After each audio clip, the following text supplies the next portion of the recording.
the end, I think what you have to say, or as it seems to me, is that the source of technological change is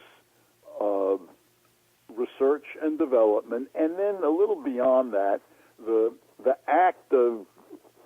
I was a student of Joseph Schumpeter's, among others, and he had this half mystical, half real thing about innovation and entrepreneurship as distinct from mere technological maneuvering. An entrepreneur is somewhat different from an engineer or different from an inventor, actually. And I think all that does play a role. We understand very little, I think, about innovation as distinct from the development of science and the development even of technology.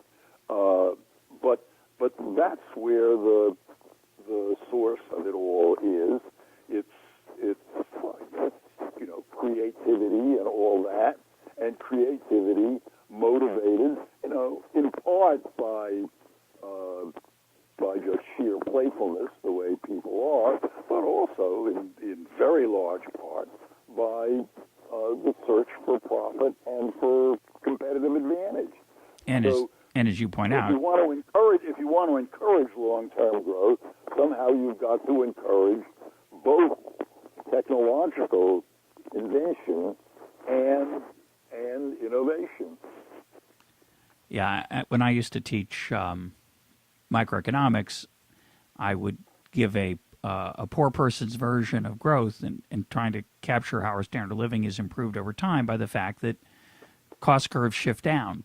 Firms find new ways to make stuff cheaper, the same quality at a lower cost, and they, through competition, to the extent there's competition, they're forced to pass those savings on to customers. That model, which I think a lot of us teach some version of in micro, doesn't capture the more revolutionary idea of finding a new way to serve that consumer desire that is totally different. It's cheaper in some dimension, but it's not.